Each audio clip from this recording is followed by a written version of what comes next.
The salt-crusted lens cap slipped from my fingers for the third time that evening, clattering against the polished marble tiles of the Villa Tramontana's terrace. I cursed under my breath in English, then Italian, then that hybrid language I'd developed after 6 months of freelancing through Mediterranean resorts, scraping together enough euros to keep my veterinary degree dreams alive. My knees ached from crouching behind potted lemon trees for the past 2 hours, capturing candid shots of wealthy guests who pretended not to notice my presence. The camera strap had rubbed my neck raw, and my borrowed black dress, meant to help me blend into the sophisticated crowd, stuck to my lower back with perspiration, despite the evening breeze rolling in from the Tyrrhenian Sea. I bent to retrieve the lens cap, my fingers brushing against cool marble that still held the day's warmth. The terrace stretched before me like something from a film set, all ivory columns and cascading bougainvillea, strings of Edison bulbs casting warm pools of light across clusters of laughing guests. Beyond the ornate balustrade, the Sardinian coastline curved away into purple twilight, the water darkening from turquoise to indigo. This was my 7th event in 2 weeks at the resort. The photography gig paid triple what I earned at the veterinary clinic back in Milan, where I spent my actual passion hours, organizing files and sterilizing equipment, while the real vets did the work I dreamed of doing. Here, I was the invisible observer, the hired eye capturing memories for people who could afford to forget them. I adjusted my position behind a particularly robust lemon tree, its branches heavy with fruit that probably cost more to maintain than my monthly rent. Through my viewfinder, I tracked a woman in an emerald dress as she threw her head back in laughter, diamonds at her throat catching light like trapped stars. Click. A elderly couple dancing despite the lack of music, their movements synchronized by decades. Click. A group of young men in linen suits, raising crystal tumblers toward the darkening sky. Click. Then I saw him. He stood apart from the other guests, leaning against the far balustrade with deliberate casualness that somehow drew more attention than the loudest conversations. Tall, perhaps early 30s, with dark hair swept back from a face that cameras would either love or fear. His white linen shirt, unbuttoned at the collar, caught the breeze, and his gray eyes swept the terrace with the methodical assessment of someone cataloging exits rather than admiring architecture. I'd photographed enough wealthy men to recognize the type. Power sat differently on some shoulders, not loud or obvious but present, like expensive cologne you only noticed when standing too close. This man wore it like a second skin. My finger hovered over the shutter button. Something told me not to photograph him without permission. Some guests explicitly requested privacy, their names on lists my employer provided with stern warnings attached. But he wasn't moving toward the festivities, wasn't engaging with anyone. He was watching. And then, with the uncomfortable precision of prey recognizing a predator's gaze, I realized he was watching me. Heat crept up my neck despite the cooling evening air. I lowered the camera slowly, trying to appear professional rather than caught. His expression didn't change, but one corner of his mouth lifted almost imperceptibly. Not quite a smile. More like acknowledgement. I should have looked away. Should have busied myself with my equipment. Found another angle. Melted back into my hired invisibility. Instead, something reckless flickered to life in my chest. Maybe exhaustion. Maybe defiance against constantly making myself small in spaces like this. I held his gaze and raised one eyebrow in question. His almost smile widened fractionally. He pushed away from the balustrade with fluid economy of movement, heading not toward me, but toward the bar, where backlit bottles glowed like jewels. I exhaled breath I hadn't realized I was holding, and turned my attention back to safer subjects. The next hour passed in the familiar rhythm of event photography. I moved through the crowd like water, there but unnoticed, capturing moments between the moments people performed for cameras. A child tugging her mother's designer dress. A server's tired smile when he thought no one was looking. The way candlelight transformed ordinary faces into something painterly and strange. I was reviewing shots on my camera's small screen when a voice spoke near my ear. Accented Italian wrapped around deliberately casual English. "You have an interesting eye." I turned to find him standing closer than social convention usually allowed, close enough that I caught the scent of expensive cologne and something else beneath it. Leather, maybe. Or gunpowder, though that thought seemed absurd in this setting. "Thank you," I replied in Italian, keeping my tone professionally neutral despite my heart's sudden acceleration. "Though I'm just documenting what's already here." "No." He gestured toward my camera with a glass of amber liquid. "You find the truth hiding behind the performance. That woman there." He nodded toward the emerald dress. "You caught her when she thought no one was watching. When her smile dropped for just a second and something else showed through." I glanced at the image he referenced. He was right. Between perfectly composed shots, I'd captured a flicker of something raw. Maybe loneliness. Maybe calculation. "Most people prefer the performance," I said carefully. "Most people are fools." The bluntness startled a laugh from me before I could stop it. Immediately, I pressed my fingers to my lips, aware of breaching some unspoken protocol about laughing at guests' comments. But his gray eyes warmed slightly, pleased rather than offended. "You disagree?" "I think," I said, surprising myself with honesty, "that everyone's performing something, even the people who claim they're not." "Even you?" "Especially me." I gestured at my borrowed dress, my professional camera, the invisible barrier I maintained between myself and the wealthy crowd. "I'm performing competent invisibility." "You're failing spectacularly." Heat rose to my cheeks again, but this time I met it with the reckless thing still flickering in my chest. "Is that a professional assessment or a personal observation?" Something dangerous flashed in his eyes, there and gone so quickly I might have imagined it.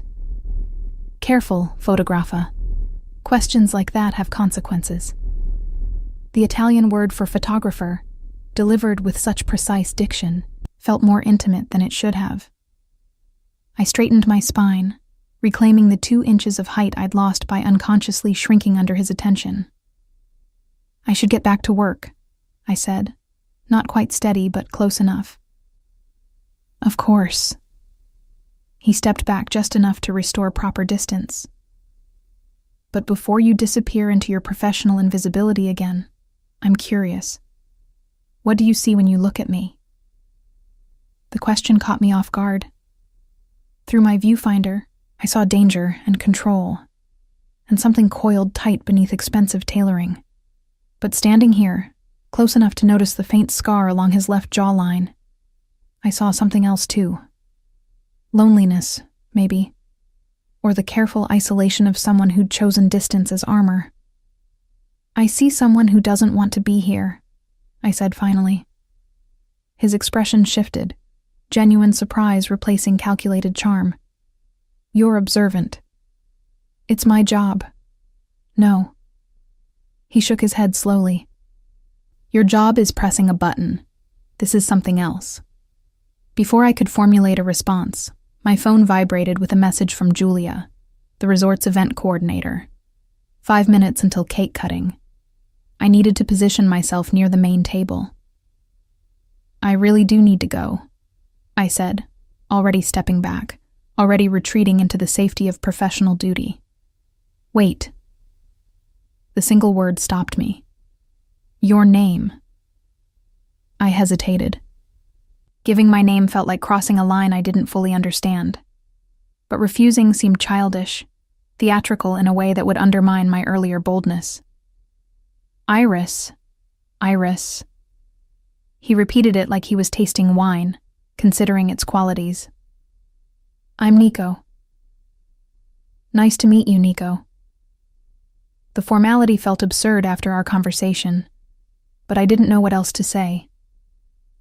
"We'll see each other again," he said, not a question but a statement of fact.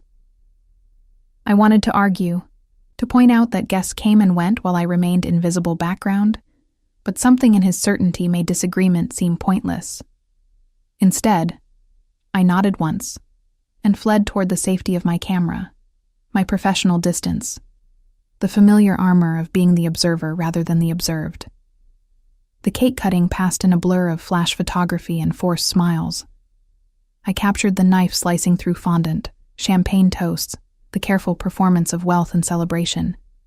But my hands shook slightly, and twice I had to delete shots where I'd unconsciously angled the lens to include him in the background, gray eyes still watching, still cataloging, still somehow finding me despite the crowd between us.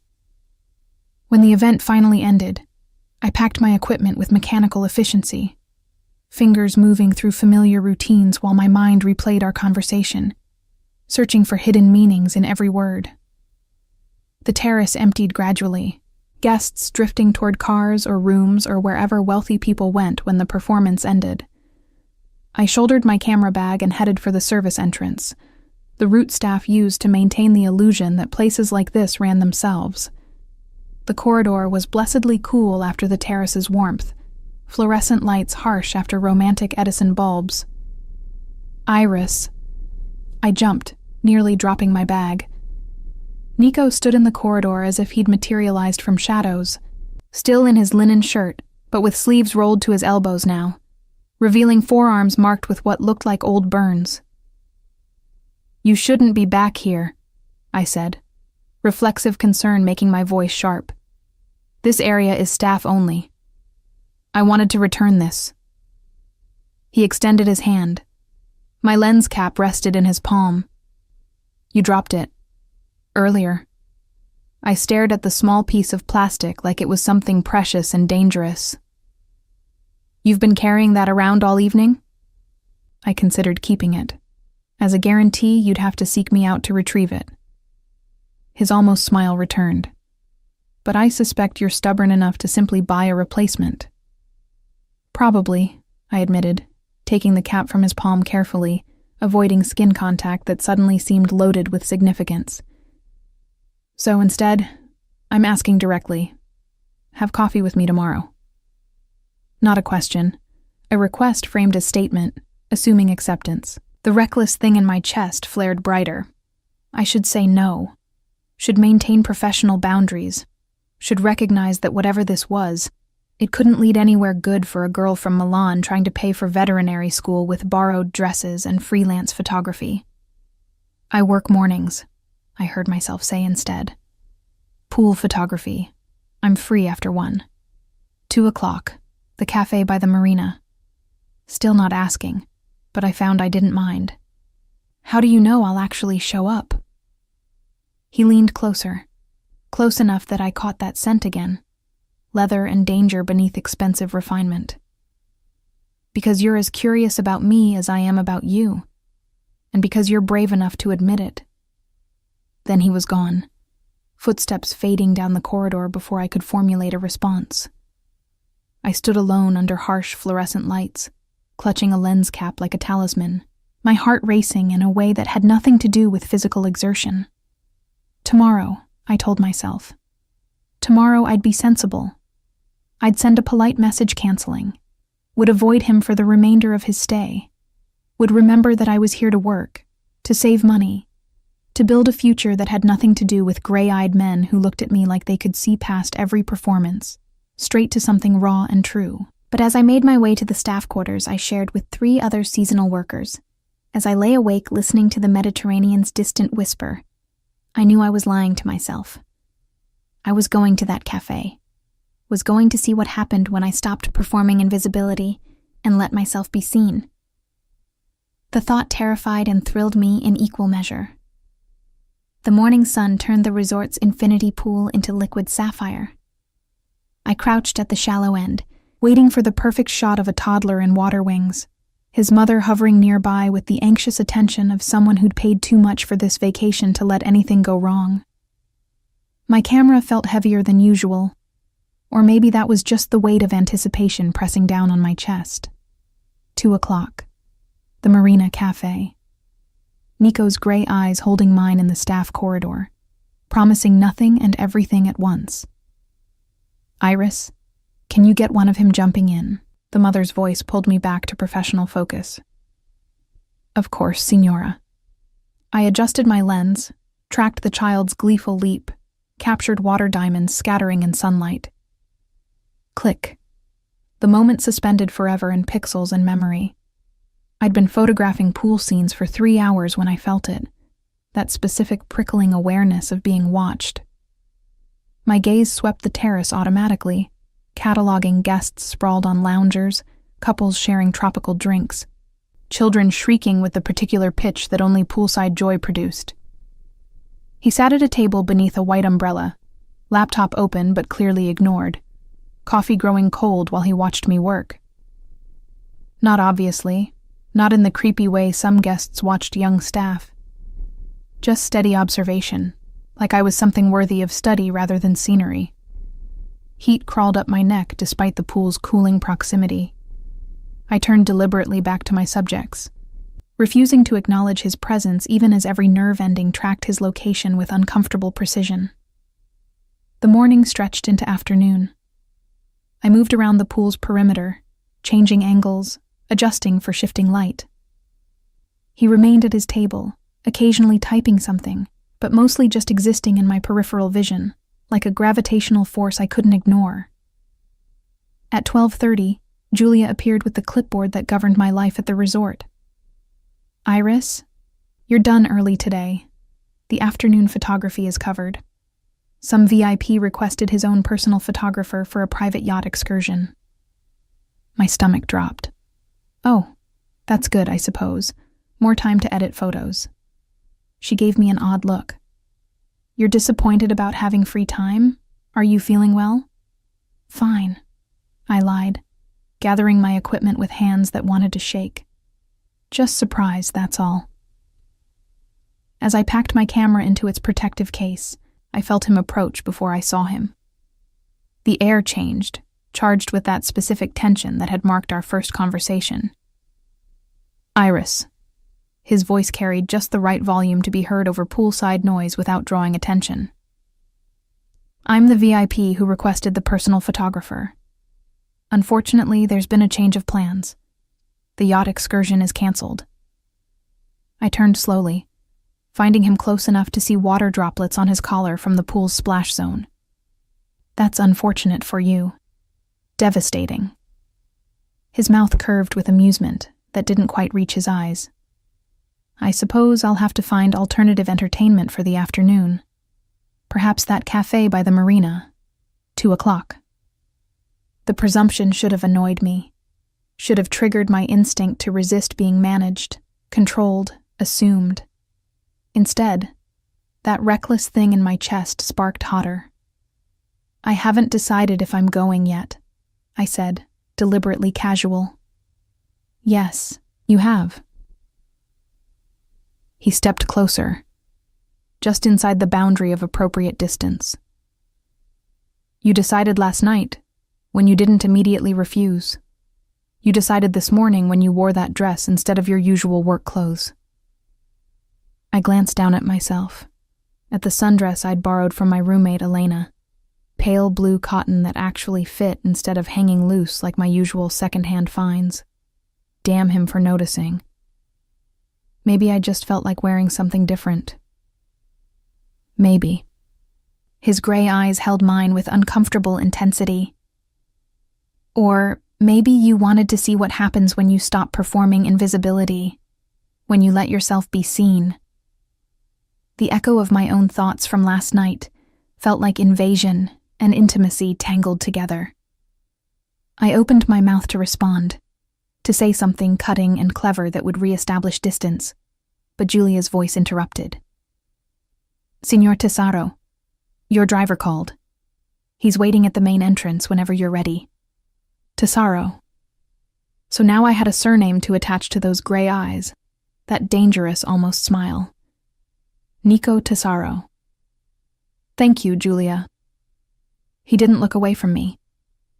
Tell him I'll be there shortly. I'm just finishing an important conversation. After Julia retreated, I shouldered my camera bag with more force than necessary. You orchestrated this. The canceled yacht, the freed afternoon, everything. I created an opportunity. He reached out as if to touch my arm, then thought better of it, hand falling back to his side. What you do with it remains your choice. Does it? I challenged. Or did you already decide that too? Something flickered in his expression. Maybe surprise, maybe approval. You have a sharp tongue when you're not hiding behind your camera. And you have a habit of assuming you know me based on one conversation. Then prove me wrong. The challenge hung between us like suspended breath. Don't show up. Go back to your room, edit your photos, spend the afternoon being safely invisible. Or, he let the alternative dangle, unspoken, but heavy with implication. I should have walked away, should have recognized manipulation wrapped in charm, should have remembered every warning about powerful men and the damage they leave behind. But standing there in borrowed blue cotton, with chlorine scent in my hair, and my camera bag weighing down my shoulder, I couldn't remember why safety mattered more than the electric anticipation racing through my veins. 2:00, I said finally. But if you're late, I'm leaving. His smile widened into something genuine, transforming his face from dangerous to almost beautiful. I'm never late, Iris. He left then, striding across the terrace with that fluid confidence that parted crowds without effort. I stood alone by the pool, heart hammering against my ribs, already regretting and anticipating in equal measure. Elena found me in our shared room at 1:30, staring at my reflection with the critical eye usually reserved for composition through a viewfinder. The blue dress suddenly seemed too casual, too provincial, too obviously borrowed. You're nervous. She sprawled across her bed, dark curls still damp from her own shift-cleaning guest rooms. This is about that man from last night, yes? The one Julia says rented the presidential suite for a month. A month? I turned from the mirror. Who stays at a luxury resort for a month? Someone who can afford to rent out entire yachts for private photography sessions. Elena's grin was knowing. Someone who cancels them just to free up your afternoon. It's just coffee. Nothing is just coffee when a man looks at you the way Julia says he was looking at you this morning. Like you were the only person at the entire pool. I sat on my own bed, suddenly exhausted by anticipation. I don't know what I'm doing, Elena. He's clearly wealthy, clearly used to getting what he wants. And I'm a freelance photographer wearing your dress because I can't afford my own nice clothes. So? Elena sat up, expression fierce with sudden protectiveness. You're also brilliant and kind, and brave enough to leave everything you knew to chase your dreams. If he can't see that, then he's not worth your time. But if he can, she softened, then maybe stop hiding long enough to let him. Her words echoed Nico's from earlier. Stop performing invisibility. Let yourself be seen. At 1:55, I stood outside the Marina Cafe, salt air tangling my hair and doubt tangling my thoughts.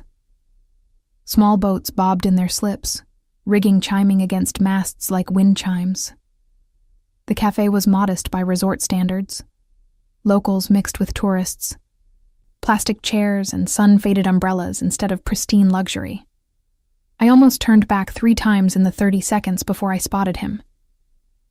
He sat at a corner table, dressed more casually than last night, dark jeans and a white button-down with sleeves rolled to his elbows. Those burn scars I'd noticed yesterday were clearer now, old marks that spoke of close contact with fire or something equally unforgiving. When he saw me, he stood, the gesture so automatic it seemed like reflex rather than performance. You came. He pulled out a chair for me, the old-fashioned courtesy at odds with the modern setting. I said I would. I sat, hyper-aware of his proximity as he returned to his own seat. People say many things they don't mean. He signaled the waiter with subtle efficiency. What would you like? Espresso, please. After the waiter retreated, silence settled between us, not uncomfortable, but waited with unspoken questions. I studied his face in afternoon light, noting details my camera would love. The sharp jawline, the slight crookedness of his nose suggesting an old break, the way his gray eyes caught sunlight like polished steel. "You're doing it again," he said quietly. "What?" "Cataloging, observing, hiding behind professional assessment instead of engaging directly." The accuracy stung. Maybe that's who I am, the observer. No. He leaned forward, elbows on the small table. That's what you do. It's not who you are. Last night, when you challenged me in the corridor, when you raised your eyebrow instead of shrinking back, that was who you are. You don't know me well enough to make those distinctions. Then tell me. His intensity didn't waver. Tell me who Iris is when she's not performing competent invisibility. The waiter returned with our coffee, buying me a moment to gather scattered thoughts. The espresso was perfect, rich and bitter and grounding. I wrapped both hands around the small cup, needing something to hold on to. "I'm 21, I began, unsure why I was answering but unable to stop. "From Milan originally. I'm studying to be a veterinarian, which is absurdly expensive, so I take photography jobs wherever I can find them. I live in a room with 3 other seasonal workers. I own 2 dresses and both are borrowed. My camera cost more than everything else I own combined because it's the only thing that matters besides my education." He listened without interruption, gray eyes tracking every word like each one mattered. "I love animals more than people," I continued, the words coming faster now. "I'm better with wounded things than healthy ones. I cry at documentaries about rescue dogs, but not at romantic movies. I hate pretense and performance even though I engage in both constantly. And I don't understand what someone like you wants with someone like me beyond the obvious novelty." "The obvious novelty?" His eyebrow lifted. "The poor photography student, the fresh face in a sea of sophistication, the temporary entertainment before you move on to the next resort, the next distraction." Instead of offense, something like pain flickered across his features. "Is that truly what you think?" I don't know what to think. I set down my espresso cup before my trembling hands betrayed me. "You appear out of nowhere. You watch me work. You manipulate my schedule. You look at me like..." I faltered. "Like what?" "Like I matter." The admission came out small, vulnerable, everything I tried not to be. The silence that followed felt enormous. A seagull cried overhead. Boat rigging chimed its endless percussion. The world continued its normal rotation while I sat exposed, having revealed more than I'd intended. "You do matter," Nico said finally, his voice carrying a roughness I hadn't heard before. "More than you know. More than I can explain sitting at a cafe in broad daylight." That sounds ominous. It's honest. He reached across the table, not quite touching my hand, but close enough that I felt the warmth of his skin. "I came to this resort to conduct business. Legitimate business involving property acquisition for horse breeding operations. I expected 2 weeks of tedious meetings and expensive meals with people I don't respect. Instead, I found you hiding behind lemon trees, capturing truth between performances, challenging me with raised eyebrows instead of submissive smiles." "I don't submit easily." His gray eyes flashed with something dangerous and thrilling. "I'm counting on it." Heat pooled low in my stomach, unfamiliar and unsettling. I pulled my hand back, needing distance from the intensity building between us. "Tell me about the horses," I said, desperate for safer ground. He accepted the deflection with grace, settling back in his chair. "I breed and trade thoroughbreds, mostly for racing, some for dressage. My family has owned land in Tuscany for generations, olive groves primarily, but I've converted much of it to stables and training facilities. That's why you're here, looking at property? Sardinia has excellent breeding stock. I'm considering acquisition." Something shifted in his expression. But I'm also here because I needed distance from complications on the mainland. What kind of complications? The kind that involve people expecting things I'm not willing to give. His vagueness felt deliberate. Business associates with different visions for the future. Family with traditional expectations. I wanted to press further, but something in his closed expression warned against it. Instead, I said, "Tell me about the horses. What draws you to them?" His face transformed, walls lowering as passion for his subject overtook caution. They're honest in ways people never are. A horse can't perform or pretend. When they trust you, it's real. When they're afraid, they show it. They demand authenticity because they can sense deception. Like you can. He smiled slightly. Perhaps. Or perhaps I've just spent too much time with creatures more honest than the company I usually keep. We talked for 2 hours. Coffee turned to lunch, casual conversation deepening into genuine exchange.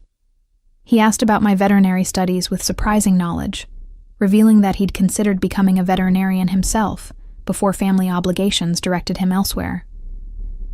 I asked about the logistics of horse breeding, fascinated despite myself by the complexity of bloodlines and training protocols.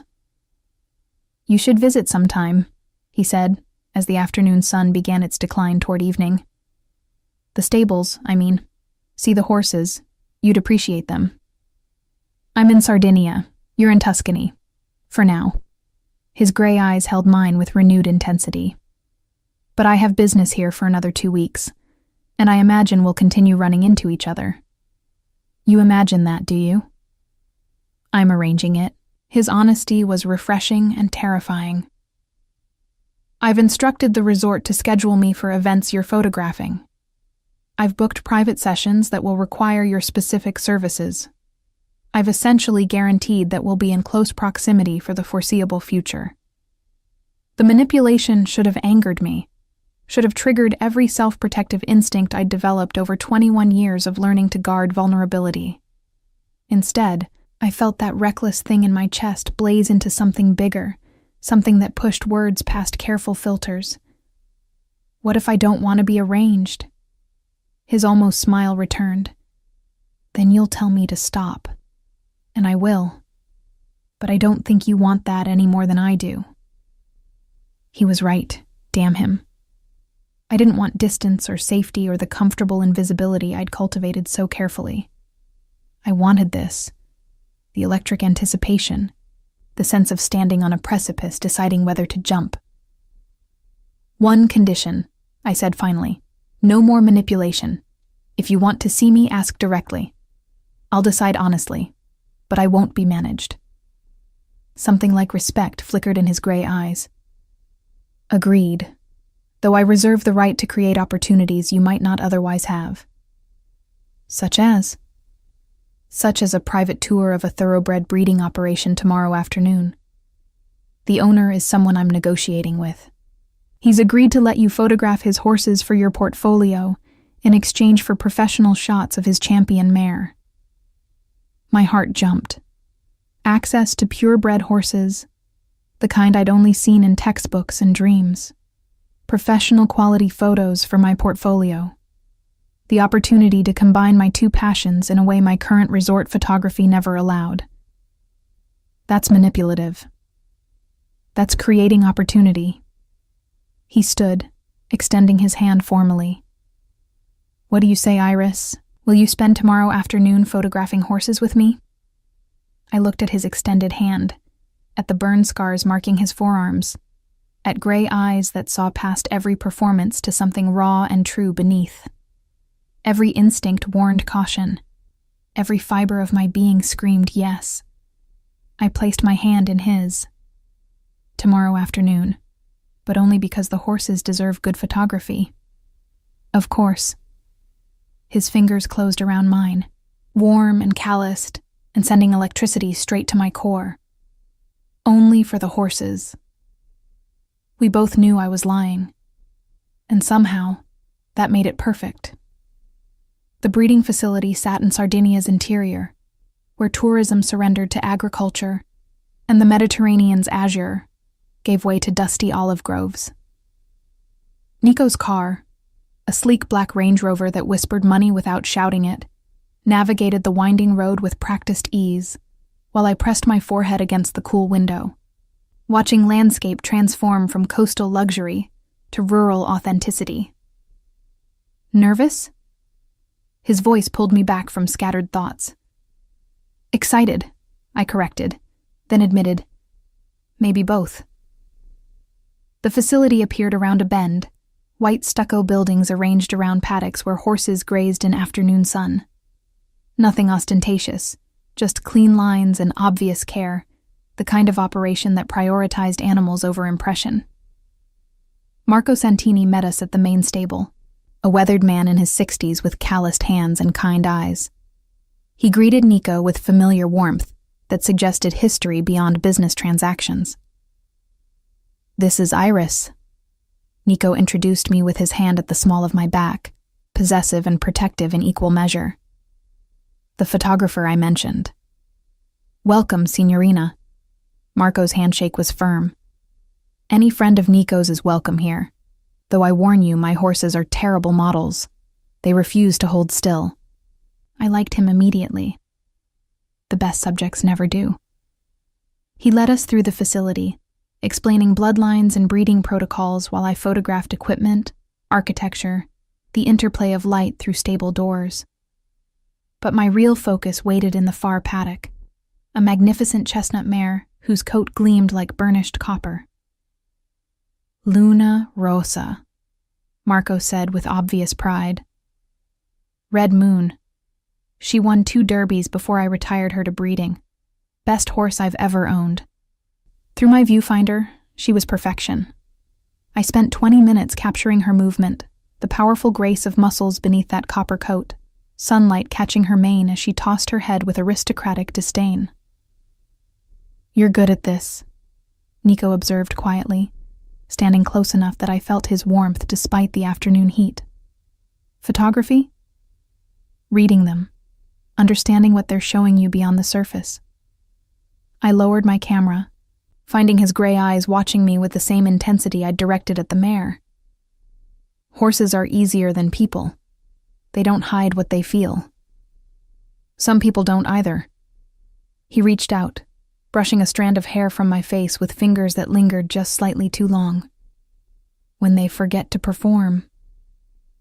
Heat that had nothing to do with Mediterranean sun spread through my chest. Before I could respond, Marco called us to the main stable where he'd prepared lunch. Simple bread and cheese and wine on a table overlooking the paddocks. We ate and talked, conversation flowing easily between horse breeding and veterinary science, between Nico's Tuscan operations and my Milan studies. Marco shared stories about Luna Rosa's racing career, about the patience required to earn a horse's trust, about the responsibility inherent in creating life through careful breeding. "Your generation understands this better than mine did," he said to me, refilling my wine glass. "We saw horses as tools, investments. You see them as partners, individuals. It's better." "Not all of our generation feels that way," I countered, thinking of classmates who viewed veterinary medicine purely through financial lens. "But you do." Marco's observation carried weight. "Nico, she has the instinct, the thing that can't be taught." Something passed between the two men, a communication beyond words that made me feel simultaneously included and excluded. After lunch, I photographed Luna Rosa extensively, capturing every angle, every expression, building a portfolio piece that would demonstrate technical skill and artistic vision. Nico stayed close but not intrusive, occasionally offering suggestions about angles or lighting that revealed surprising photographic knowledge. "You know this stuff," I accused during a break, reviewing images on my camera's screen. "I took a course once, photography basics." He shrugged. "Thought it might be useful for documenting horses." "And was it?" His almost smile appeared. "Not really.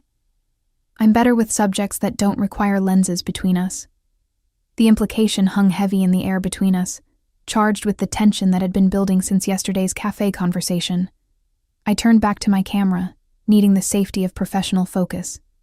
We left the facility as evening approached, Marco embracing us both with genuine warmth and making me promise to send him the photos once edited. The drive back began in comfortable silence, windows down to catch cooling breeze, landscape blurring past in gold and green. "Thank you for today," I said as we descended toward the coast. "Access like that, with a horse like Luna Rosa, it's beyond what I could arrange myself. You earned it through your skill." Nico kept his eyes on the winding road. "Marco doesn't allow just anyone to photograph his champion. He saw what I saw, your genuine respect for the animals. Still, I know you arranged it for me." "I created opportunity," he corrected with slight amusement. "You executed it beautifully." We stopped at a scenic overlook where the road curved above the sea, distant waves catching sunset gold. Nico parked, and we stood at the stone railing, watching light transform water into liquid amber. "Can I ask you something?" The question escaped before caution could stop it. "Always." "That first night at the event, you said I had an interesting eye, but you were watching me long before I photographed anything. Why?" He was quiet for so long I thought he wouldn't answer. When he spoke, his voice carried unusual vulnerability. "Because you were the only person there who wasn't performing. Everyone else wore masks, played roles, projected whatever version of themselves they wanted the world to see. But you." He turned to face me fully. "You were just yourself. Tired, determined, slightly annoyed at your borrowed dress. Real. Maybe I was performing too. Maybe invisibility was my mask. No." He reached out, fingers gentle against my jaw, turning my face toward his. "Invisibility was your protection. There's a difference." His thumb traced my cheekbone, the touch setting every nerve ending alight. We stood close enough that I caught that scent again, leather and danger and something uniquely him. My heart hammered against my ribs, anticipation and apprehension tangled together. "Iris." My name on his lips felt like permission and warning at once. "If I kiss you right now, everything changes. Maybe I want things to change. You don't understand what you're saying. Then explain it to me." The challenge came out breathless but defiant. Instead of answering, he closed the distance between us, his mouth finding mine with surprising gentleness. The kiss started soft, questioning, giving me space to retreat. But I didn't retreat. I leaned into him, hands finding his shoulders, opening to his exploration with the same reckless certainty that had characterized every interaction since we met. He deepened the kiss, one hand tangling in my hair, while the other pulled me flush against him. I tasted wine on his tongue, felt the controlled power in his frame, surrendered to sensation with abandon I didn't recognize but refused to question. When we finally broke apart, both breathing hard, he rested his forehead against mine. "Everything changes now," he repeated, voice rough. "I know. No, you don't." He pulled back enough to meet my eyes, his gray gaze darker now, stormy. "But you will." The cryptic warning should have frightened me, should have triggered all my carefully cultivated self-preservation. Instead, it only made me want him more, want to understand the shadows behind those gray eyes, want to be the person who saw past his performances the way he saw past mine. We drove back to the resort in charged silence, his hand finding mine across the console, fingers intertwining like they belonged there. When we reached the main entrance, he walked me to the staff quarters like some strange inversion of normal dating protocols. "Have dinner with me tomorrow," he said at the door to my building. "Are you asking or arranging?" His smile was genuine. "Asking, though I've already made reservations at the resort's best restaurant just in case." Presumptuous. Hopeful. He lifted my hand to his lips, the gesture old-fashioned and devastating. "Say yes, Iris." Standing there with my hand in his, still tasting him on my lips, still feeling the imprint of his body against mine, I couldn't remember why I'd ever considered saying no. "Yes." His smile transformed his face into something beautiful and dangerous. "Good.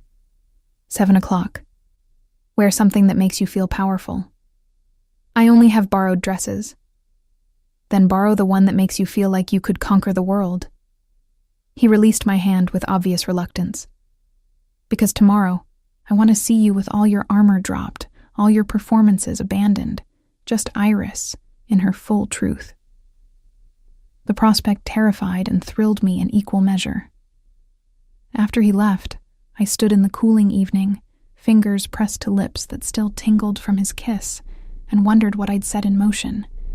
Inside, Elena took one look at my face and squealed. "You kissed him." He kissed me. The distinction felt important. And she bounced on her bed with uncontained excitement. And everything changed. I sank onto my own bed, suddenly exhausted by the emotional intensity of the day. "Elena, I don't know what I'm doing. He's clearly wealthy, clearly connected in ways I don't understand. And I'm falling for him anyway." Her expression softened with rare seriousness. "Then be careful, Kara. But also be brave. Sometimes the best things come from the scariest jumps." That night, I lay awake editing photos of Luna Rosa, each image capturing the mare's power and grace and honest beauty. But my mind kept returning to the overlook, to Nico's warning, to the feel of his mouth on mine, and the certainty that I'd crossed a line from which there was no return. Everything changes now. I knew he was right. I just didn't know yet what shape those changes would take, or how much they would cost. The borrowed dress was deep red, practically burgundy, with a neckline that revealed more collarbone than I usually dared, and a hem that swirled just above my knees. Elena's roommate had worn it to a wedding once, and forgotten it existed in the back of our shared closet, until I mentioned needing something powerful. "You look like you could break hearts," Elena said, helping me with the zipper. "I'm more worried about having mine broken." She turned me toward the mirror. The woman reflected there looked unfamiliar, confident in a way photography student Iris never managed. The dress did something to my posture, straightening my spine and squaring my shoulders like armor made of silk. "Don't be late," Elena warned as I gathered my small purse. "And text me if you need extraction. I'll fake an emergency." Nico waited in the resort's lobby, dressed in charcoal slacks and a white dress shirt with the top 3 buttons undone, revealing the strong column of his throat.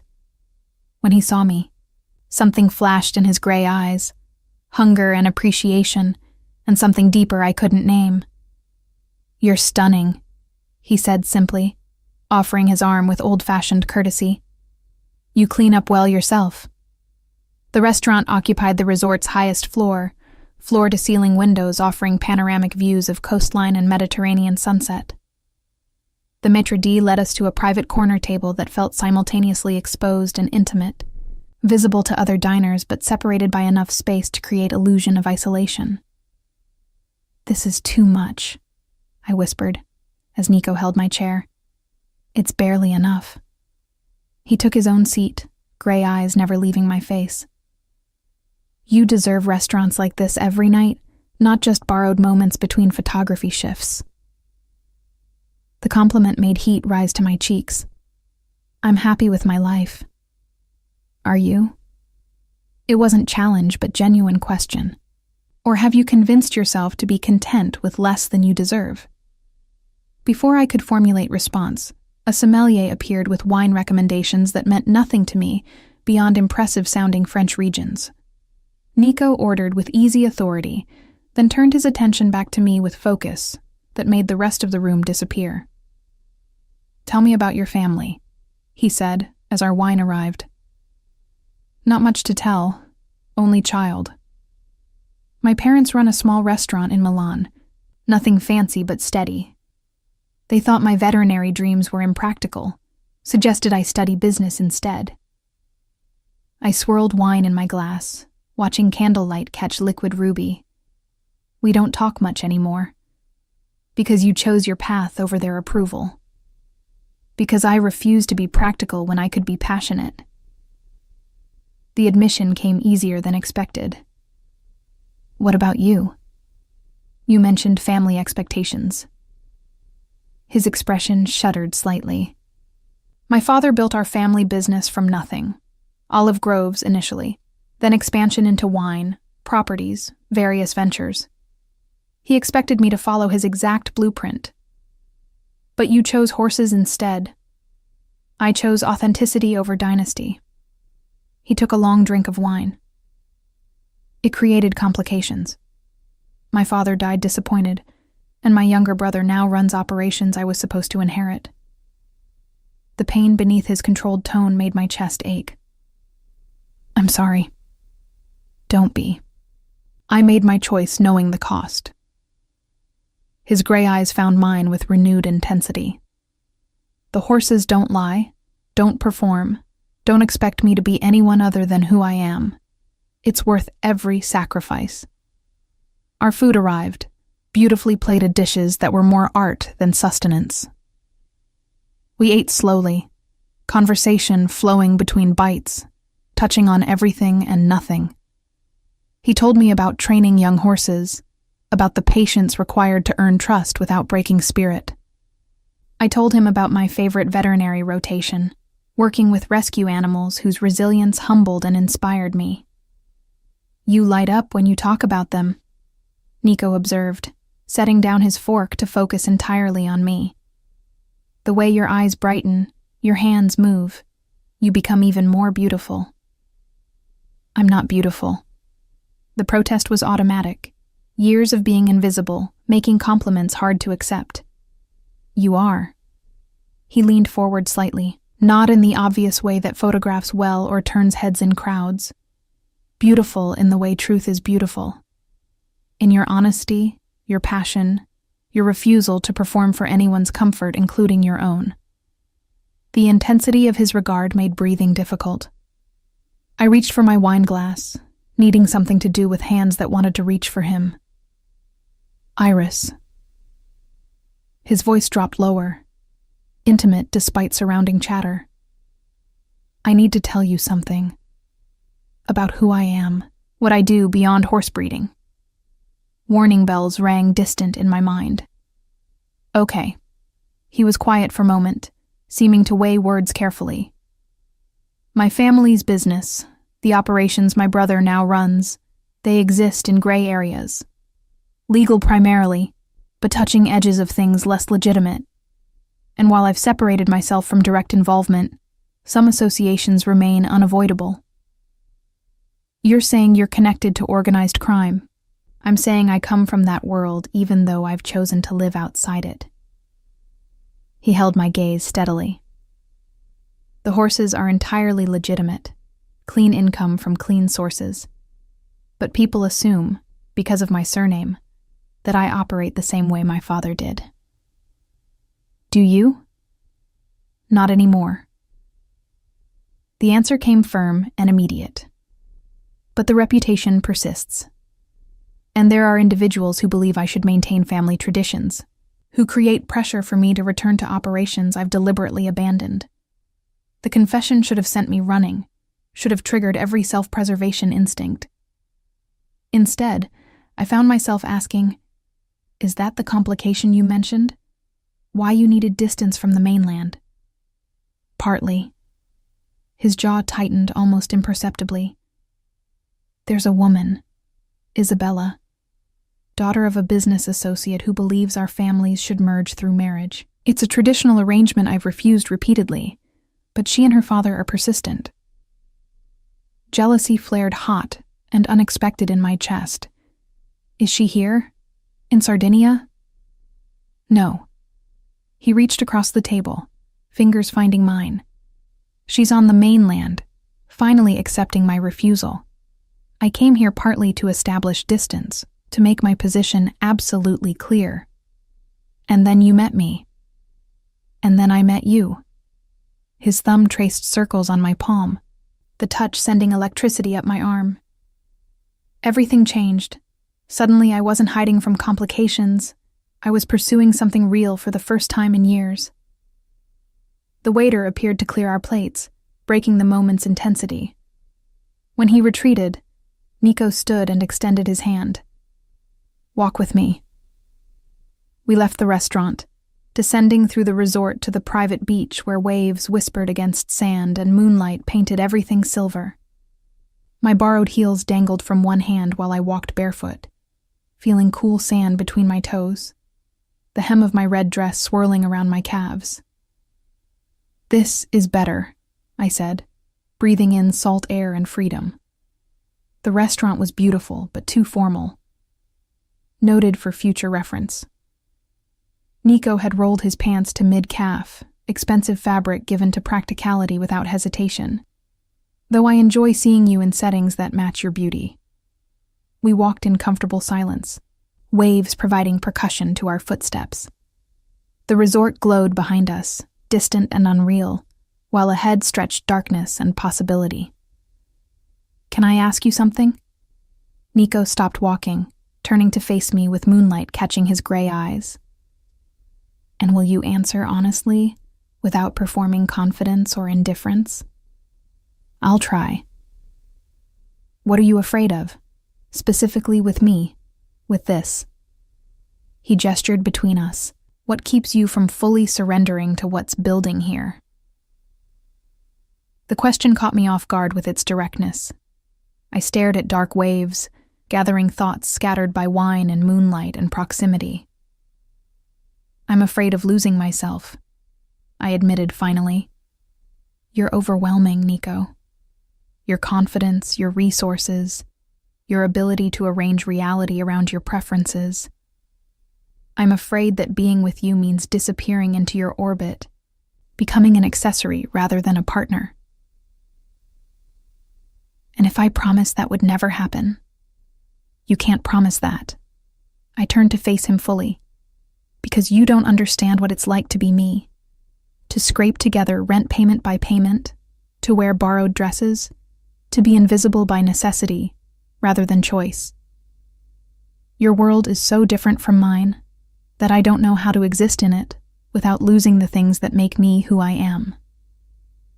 He studied me for a long moment, expression unreadable in moonlight. Then he stepped closer, hands finding my waist with gentle possession. "What if I don't want you to exist in my world?" His voice was low, intense. "What if I want to exist in yours? To learn invisibility, to understand scraping and struggling, to see reality through your eyes instead of mine? That's not how power dynamics work." "Then we change them." He pulled me closer, until our bodies touched with electric awareness. We create something new. Not my world or yours, but ours. Built from equal parts struggle and privilege, invisibility and exposure. You make it sound simple. It's terrifying. His forehead touched mine. But I'm willing to be terrified if it means having you. All of you. Not the performed version, but the raw truth underneath. I tilted my head back, searching his face for deception or performance. Found only honesty that matched my own vulnerability. "If I do this," I whispered, "if I surrender to this thing between us, you have to promise me something. Anything. Promise you'll tell me the truth. About your family, your business, the gray areas you mentioned. I can handle danger and complication, but I can't handle being lied to." His hands tightened on my waist. "I promise. Complete honesty, even when it's ugly. And you have to let me keep being me. Keep taking photography jobs. Keep studying. Keep existing outside your arrangements and orchestrations. I'll create opportunities, not cages." His almost smile appeared. "Though I can't promise not to be occasionally overbearing about your safety and happiness. I can live with occasional overbearing." The smile widened into something genuine and beautiful. Then we have an agreement? Instead of answering with words, I closed the remaining distance between us, kissing him with the certainty that had been building since our first conversation. His response was immediate and consuming, hands tangling in my hair, pulling me flush against his body with barely restrained hunger. We kissed like drowning people finding air, like truth finally acknowledged, like surrender and victory tangled together. The borrowed dress probably suffered in the sand. My carefully arranged hair definitely fell from its pins, and I couldn't bring myself to care about anything beyond the feel of his mouth on mine, his hands claiming my body, the sound of waves and heartbeats creating symphony around us. When we finally broke apart, both breathing hard, he rested his forehead against mine again. "Stay with me tonight," he murmured against my lips. "Not for performance or expectation. Just stay. Nico, just sleep." He kissed the corner of my mouth gently. "Let me hold you while you rest. Let me wake up knowing you're real and not something I imagined." The request was more intimate than seduction would have been. I should have refused, should have maintained boundaries and proper distance. Instead, I found myself nodding, saying yes to this man who saw past all my performances to something raw and true beneath. We walked back to the resort hand in hand, sand-covered and wind-blown and perfectly content. In his suite, the presidential one that Marco had mentioned, he gave me one of his shirts to sleep in and didn't comment when it fell to mid-thigh, enormous on my smaller frame. We lay together in the massive bed, his arms around me, my back against his chest, fitting together like pieces designed specifically for this configuration.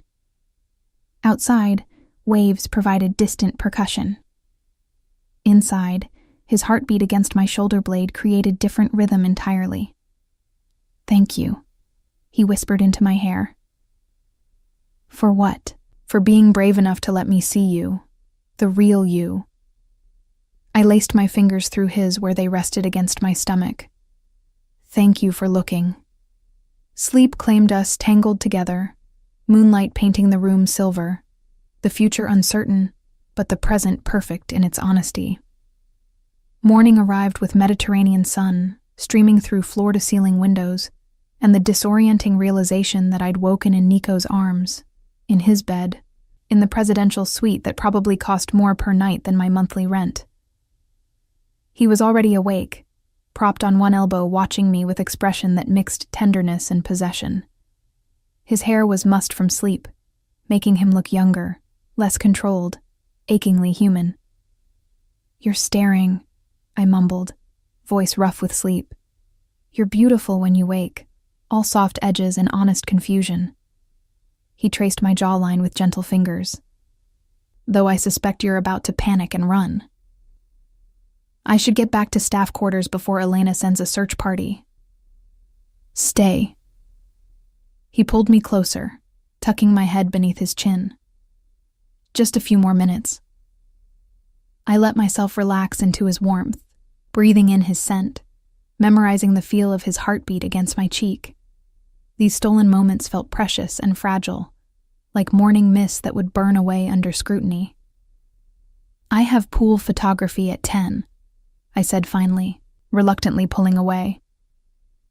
"If I'm late, Julia will actually send people looking. Then I'll make sure you're not late." He kissed my forehead before releasing me. "But tonight, have dinner with me again. Something less formal. Just us and food that doesn't require 3 forks. "That sounds perfect." The walk back to staff quarters in yesterday's red dress felt like performing the ultimate walk of shame. Except I felt no shame. Only contentment that persisted despite knowing eyes tracking my path. Elena was waiting, of course, bouncing with barely contained excitement. "Tell me everything," she demanded the moment the door closed. We talked, walked on the beach. I stayed over. I pulled the dress over my head, grateful for comfortable clothes. Nothing happened beyond sleeping. That's almost more intimate. Elena's knowing look made heat rise to my cheeks. "Iris, are you falling for him?" Probably. The admission felt simultaneously terrifying and liberating. Is that completely insane? Maybe. She hugged me quickly. But the best things usually are. The next week passed in a blur of stolen moments between professional obligations. Nico was true to his word about not arranging my schedule, but we still found each other constantly. Morning coffee before my pool shift.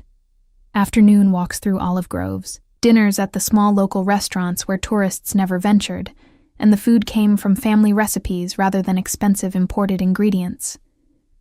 He showed me his world piece by careful piece. Photos of his Tuscan stables, the rolling hills and cypress trees, creating landscapes straight from Renaissance paintings. Videos of young horses learning to trust human handlers, their gradual transformation from skittish to confident under patient training. Stories about individual animals, their personalities and quirks, told with the affection most people reserve for family. I showed him mine too, my cramped student apartment in Milan through phone photos, laughing at his carefully controlled expression when he saw my kitchen that was really just a hot plate and mini fridge. My favorite veterinary textbooks, pages dog-eared and annotated with passionate marginalia. The rescue dog I'd fostered briefly last year before school demands made it impossible. A 3-legged mutt named Dante who'd trusted me enough to sleep on my bed, despite obvious history of abuse. You saved him, Nico observed, studying the photo of Dante's trusting eyes. Just temporarily. Someone else adopted him permanently. But you gave him the foundation, showed him trust was possible. His gray eyes found mine with uncomfortable intensity. That's a rare gift, Iris. The ability to heal wounded things. The conversation felt weighted with subtext I couldn't quite decode. On the 8th day, everything shifted again. I was photographing an afternoon pool event when Julia approached with her clipboard and worried expression. Iris, there's someone asking for you at the main desk. A woman. She's quite insistent. Confused, I followed Julia to the lobby where a stunning brunette waited, designer sunglasses pushed atop perfectly coiffed hair, her posture radiating wealth and barely contained irritation. You must be Iris, she said in Italian carrying distinct Milan accent. I'm Isabella Conti. I believe you've been spending time with my fiancé. The word fiancé hit like physical blow. I'm sorry. There must be some mistake. No mistake. Her smile was ice. Nico Tesaro and I have an understanding. A business arrangement between our families that he seems to have forgotten during his vacation. He told me he refused your father's proposal. He tells everyone that. She removed her sunglasses, revealing eyes hard as gemstones. But actions speak louder than words, don't they? And his actions include maintaining an apartment in my building, attending family functions as my partner, and accepting my father's business investments in his precious horses. Each statement felt calculated to wound. I don't believe you. Call him then. Ask him directly. Isabella's confidence never wavered. Or better yet, ask him about the property deal he's negotiating here. Who do you think is funding it? My father. With the understanding that Nico and I will merge our families as his father always wanted. My phone felt heavy in my pocket. I wanted to pull it out, to demand answers, but doing so in front of Isabella felt like weakness I couldn't afford. Why are you telling me this? I asked instead. Because you're a complication he doesn't need right now. Her expression softened into something almost sympathetic.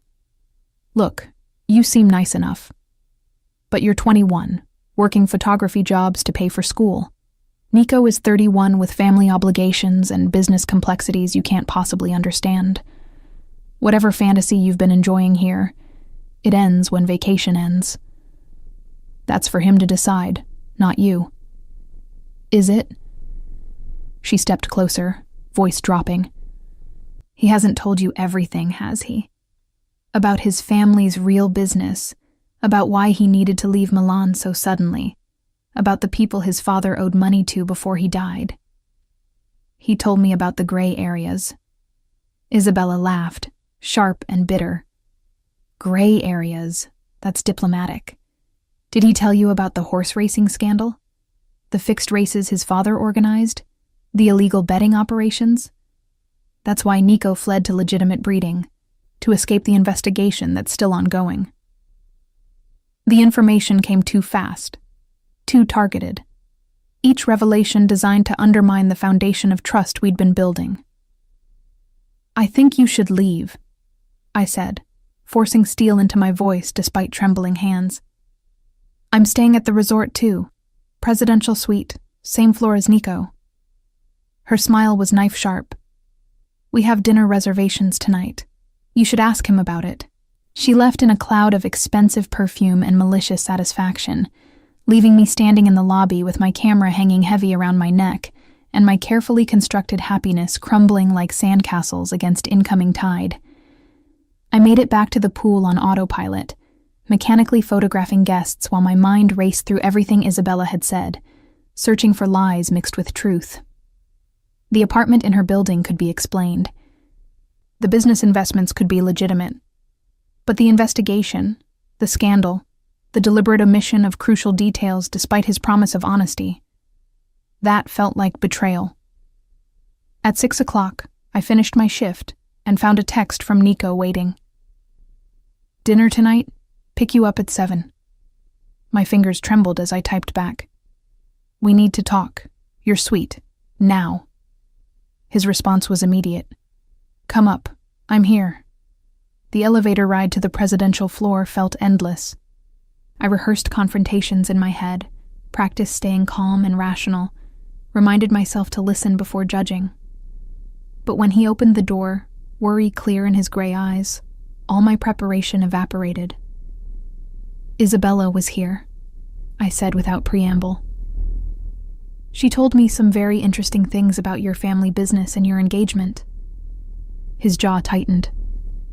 I'm not engaged to Isabella. That's a lie her father perpetuates to pressure me. But you do have an apartment in her building. You do attend functions with her. You do accept her father's money for your operations. Yes. He didn't deny any of it. But all of that has explanations if you'll let me give them. Then explain. I crossed my arms, needing the physical barrier. And don't leave anything out this time. He ran a hand through his hair, frustration and resignation mixing. Come in, please. This isn't a conversation for hallways. Inside his suite, he poured himself whiskey and offered me wine I refused. Standing by those floor-to-ceiling windows overlooking the Mediterranean, backlit by sunset, he looked simultaneously powerful and vulnerable. My father was involved in illegal racing operations. He began without preamble. Fixed races, illegal betting, money laundering through purse winnings. I didn't know the full extent until after he died, when investigators started asking questions. That's when I discovered the empire I was supposed to inherit was built on crime. So, you left. I created distance, sold my shares in his operations to my brother, used the money to buy land in Tuscany, started breeding horses legitimately. He took a long drink. But severing family ties completely isn't possible when your surname carries that history. People still assume, still expect. Including Isabella's father. Especially him. Nico turned to face me directly. Conti and my father had arrangements. When I refused to continue them, Conti suggested merging families through marriage would preserve the relationship. I've refused repeatedly, but he's persistent. The apartment Isabella mentioned belongs to my brother, but it's in a building Conti owns, so she sees me there during family obligations and assumes connection that doesn't exist. And his money funding your Sardinia acquisition? That's where it gets complicated. He set down his glass with careful precision. I did accept Conti's investment, but on legitimate terms with legal contracts. I thought I could maintain business relationship without personal entanglement. I was wrong. He and Isabella are using that financial connection to claim deeper ties. The explanation felt honest, but incomplete. What did you mean by people your father owed money to before he died? Isabella made it sound dangerous. His expression darkened. My father died owing money to organizations that don't forgive debt. They approached me about assuming those obligations. I refused. That's partly why I came here, to establish distance while my lawyers handle negotiations. So there are dangerous people looking for you. Looking for money they believe they're owed. But my lawyers are making it clear those debts died with my father.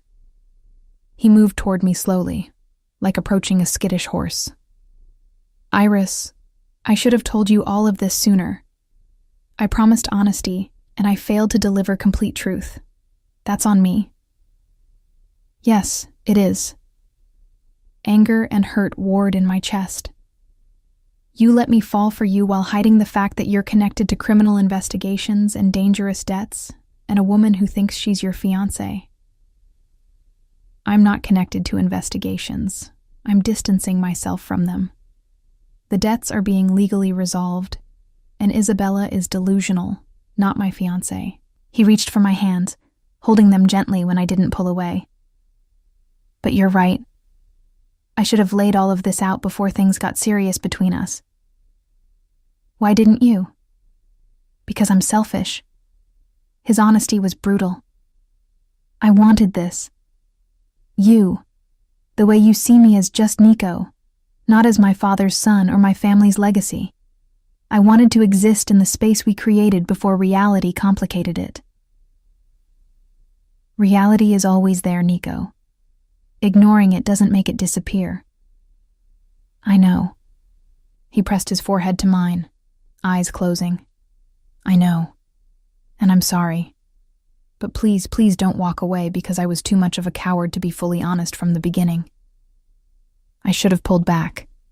Should have demanded time to process. Space to think clearly without his proximity clouding judgment. Instead, I found myself asking the question that mattered most. Are you in danger? Real, physical danger from these people your father owed? Not immediate danger. My lawyers are handling it. He opened his eyes, gray gaze holding mine. But I won't lie and say it's completely resolved. There's always risk when you refuse powerful people. And Isabella? Is a complication I'm ending permanently. I'll make it clear to both her and her father that there will never be anything between us, business or personal. The conviction in his voice felt real, but trust, once cracked, required more than words to repair. I need time, I said finally, stepping back from his embrace. To think about all of this, to decide if I can handle the complications you come with.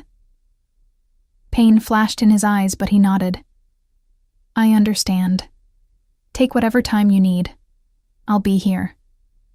I left his suite feeling bruised and confused, my phone already ringing with Elena's concerned call. That night, I told her everything while she plied me with wine and outrage in equal measure. The question is, she said after hearing the full story, can you live with his past? Because men like him, they don't come without baggage. The real question is whether the present and future are worth carrying that weight. I didn't have an answer. Not yet. But as I lay awake, staring at the ceiling while my roommate slept, I kept returning to the same truth. Despite everything, despite the lies of omission and the dangerous complications, I was still falling. The question was whether I'd hit bottom or learn to fly. 3 days passed in careful avoidance. I took early morning and late evening photography shifts, times when Nico wouldn't reasonably be at the pool or restaurants. I threw myself into editing work, building my portfolio with the Luna Rosa photos that had turned out even better than hoped. I existed in the comfortable numbness of routine, not thinking, just doing. But on the 4th morning, Marco Santini called my phone directly. Signorina Iris, I hope you don't mind. Nico gave me your number. His warm voice carried concern. I have an emergency. Luna Rosa, she's in distress. The vet I usually use is on the mainland and can't get here for hours. Nico mentioned you're studying veterinary medicine. I know it's presumptuous, but is there any chance? I'll be there in 30 minutes. Professional instinct overrode personal turmoil. What are her symptoms? Sweating, pawing the ground, won't eat. Started 2 hours ago and getting worse. Possible colic. Keep her walking if you can. Don't let her roll. I'm leaving now. I grabbed my basic veterinary kit, the one I'd assembled from school supplies, and kept religiously updated, and ran for the staff parking lot where Elena's borrowed scooter waited. The drive to Marco's facility felt endless, my mind racing through differential diagnoses and treatment options, while simultaneously dreading the inevitable encounter with Nico. He was there when I arrived, standing outside Luna Rosa's stall with Marco, both men's faces etched with worry. Our eyes met briefly before I focused on what mattered. Show me. The mare was indeed in distress, sides heaving, eyes rolling with pain. I moved slowly, talking softly, letting her smell my hands before touching. Marco was right about colic, but I needed to determine severity. Do you have a stethoscope? I asked Marco. In the office. I'll get it. While he ran, I continued my gentle examination, checking vitals, assessing the mare's distress level. Nico watched from outside the stall, not interfering but present, his gray eyes tracking every movement. Marco returned with the stethoscope, and I listened carefully to Luna Rosa's gut sounds, relief flooding through me at what I heard. Gas colic, not impaction. She needs to keep moving and we need to monitor closely, but this should resolve with conservative treatment. Thank God. Marco sagged against the stall door. What do we do? I spent the next 3 hours managing Luna Rosa's care, administering the limited medications I had in my kit, keeping her moving when she wanted to lie down, monitoring her vitals with obsessive frequency. Gradually, painfully, she improved. The sweating decreased, her gut sounds normalized, and finally she showed interest in food again. She's through the worst, I announced, exhausted but satisfied. But she needs monitoring for the next 24 hours, and you should still have your regular vet examine her. You saved her. Marco hugged me with surprising strength. Thank you, Iris. Thank you. I just did what any veterinarian would do. You did it with love. He pulled back, eyes suspiciously bright. Luna Rosa knew she could trust you. That matters more than technical skill. After Marco left to make calls, I found myself alone in the stable with Nico, who'd stayed through all 3 hours without complaint or interference. Luna Rosa dozed peacefully now, the crisis past, leaving only awkward silence between us. That was impressive, he said quietly. Watching you work, you became someone else. So certain, so capable.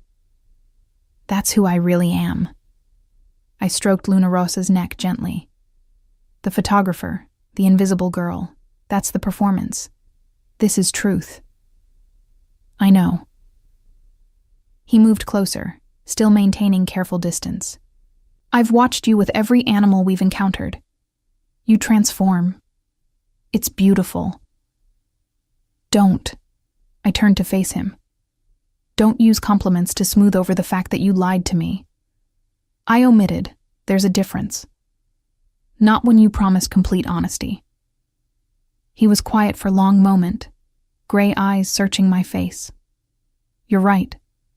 And I can't take that back or fix it with pretty words. All I can do is promise to do better moving forward. If there is a moving forward? Is there? The vulnerability in his voice cracked something in my chest. Because these last 3 days without you have been hell, Iris. I've respected your need for space, but I can't keep pretending I'm fine with it. I'm not fine. I'm miserable. Good. The word came out harsher than intended. You should be.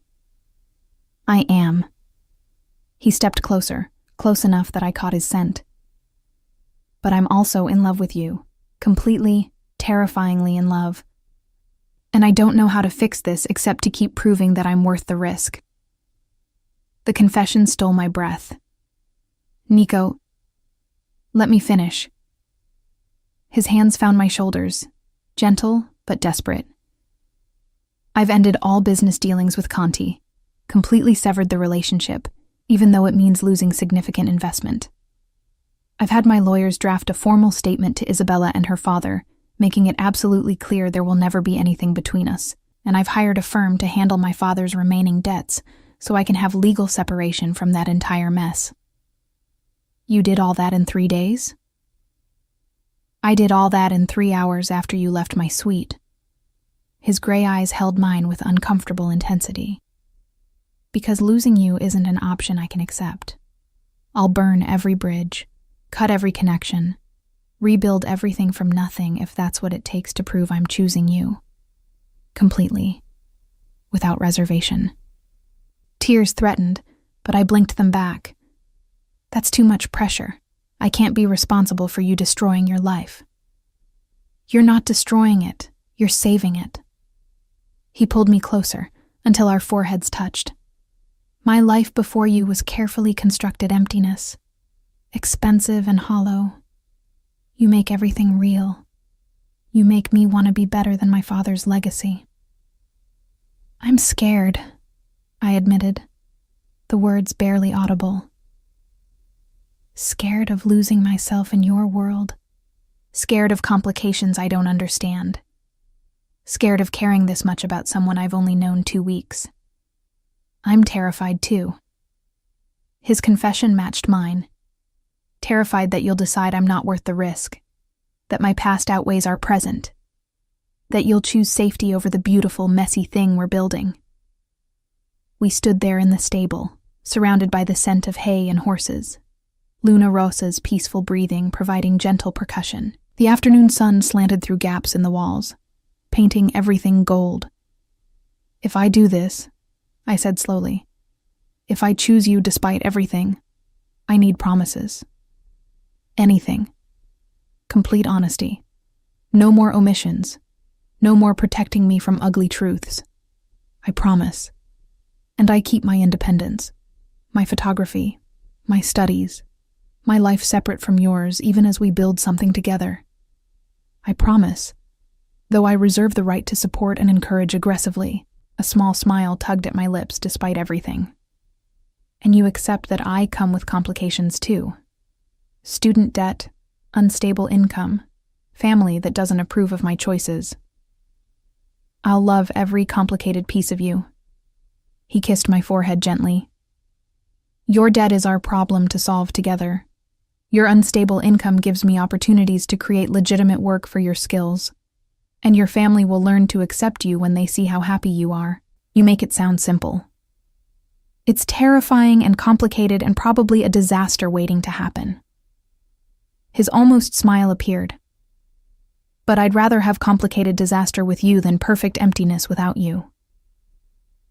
I pulled back just enough to search his face for deception. Found only honesty that matched my own fear and hope tangled together.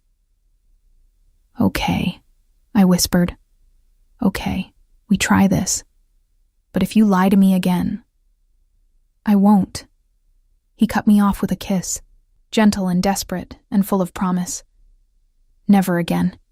I swear it. We kissed in the stable's golden light, surrounded by the peaceful sounds of horses and afternoon breeze, tasting salt from tears neither of us acknowledged.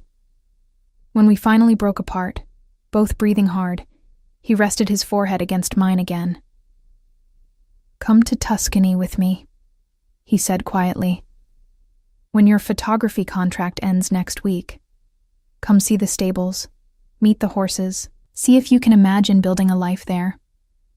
I have school in Milan. Tuscany is 2 hours from Milan. You could commute, or we could arrange housing closer to your university. His hands framed my face. I'm not asking you to abandon your dreams, Iris. I'm asking you to let me support them while we figure out this thing between us. The offer was enormous, terrifying, perfect. What would I do in Tuscany besides be your girlfriend? Be the veterinarian my stables desperately need? Be the photographer who documents our breeding program? Be the woman who transforms my hollow empire into something with heart and purpose? His gray eyes held mine with absolute certainty. Be yourself, in all your complicated glory, while I love you the way you deserve. Luna Rosa snorted softly, as if offering opinion on the proposal. I laughed despite tears still threatening, the sound mixing relief and terror, and something that felt dangerously close to hope. 1 month, I said finally. Trial basis. I finish my photography contract, then come to Tuscany for 1 month. If it works, if I can maintain my identity while being with you, then we talk about long-term plans. Deal. He sealed it with another kiss, deeper this time, full of promise and possession. Though I should warn you, I'm very good at making trial periods become permanent. Arrogant, confident. His smile was pure mischief. There's a difference.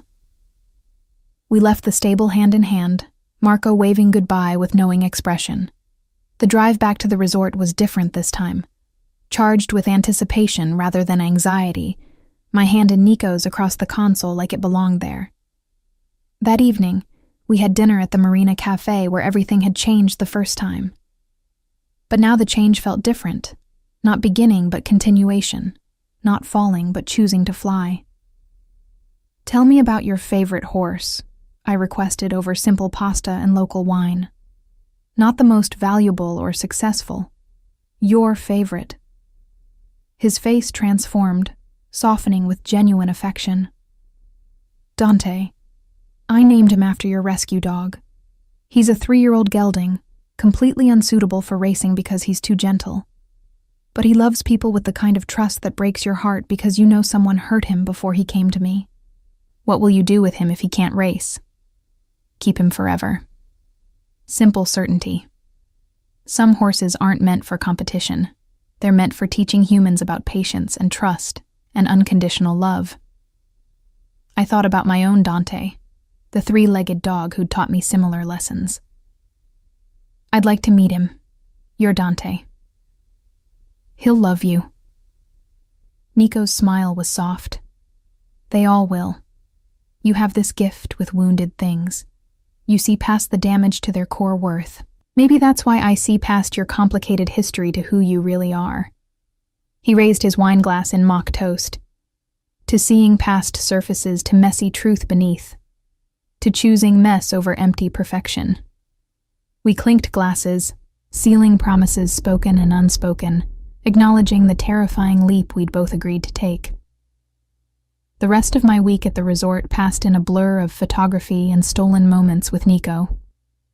We walked beaches at sunrise, explored village markets in afternoon heat, talked until late night about everything and nothing. He showed me architectural plans for stable expansion, asking my input about veterinary considerations. I showed him my portfolio, letting him critique with surprising photographic knowledge. Isabella left after the 3rd day, her departure marked by cold glare in my direction that I met with steady confidence I'd earned through choosing risk over safety. On my final night at the resort, Nico took me to a secluded beach cove accessible only by boat. We swam in moonlight, my borrowed bikini, red, always red now, floating around me like flower petals, while he watched with barely restrained hunger. "Who let you wear that?" he demanded when I emerged from the water, wrapping around me with possessive warmth. "You're not my owner," I replied, echoing my earlier defiance but softer now, playful rather than defensive. "Not yet." His mouth found the sensitive spot below my ear. "But I'm working on it." Presumptuous. Confident. He pulled back to look at me, gray eyes dark with desire and something deeper. "And completely certain that you're it for me, Iris. The one who changes everything." I kissed him instead of answering with words, tasting salt and moonlight and future possibilities. The wave that hit us pushed me tighter against him, his hands on my waist keeping me steady while the ocean tried to separate us. "I've got you," he murmured against my lips. "Always." And standing there in moonlight with Mediterranean waves surrounding us, his arms strong and steady around me, I chose to believe him. 1 month later, I stood in the main stable of Nico's Tuscan property, watching sunrise paint cypress trees gold, while Dante, the horse, not the dog, nuzzled my shoulder with gentle trust.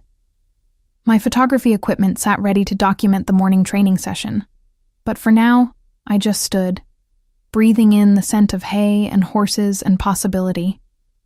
Nico found me there, wrapping around me from behind, his chin resting on my shoulder. Second thoughts? Constant thoughts. I leaned back into his warmth. But no regrets. Good. He kissed my temple. "Because I have a surprise for you." Should I be worried? Probably. His almost smile warmed his voice. "I contacted the University of Milan. They have a program that lets veterinary students do clinical rotations with private practices. I've registered my stables as approved site. You can complete your remaining requirements here while also working as our official veterinarian." The offer stole my breath. "Nico, that's opportunistic?" He turned me to face him. "Creating openings you might not otherwise have?" "Absolutely.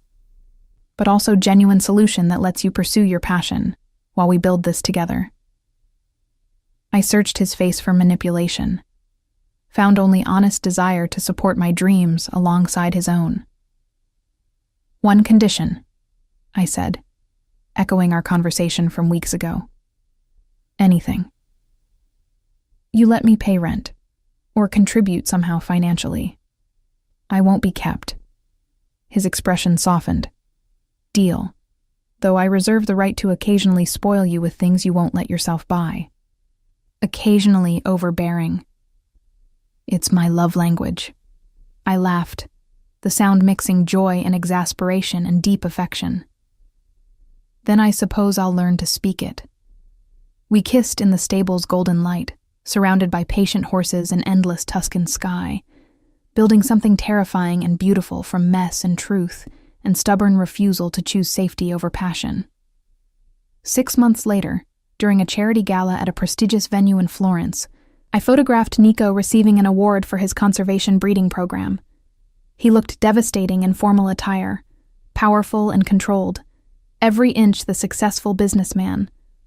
But when he spotted me behind my camera, his careful mask dropped into genuine smile that was only for me.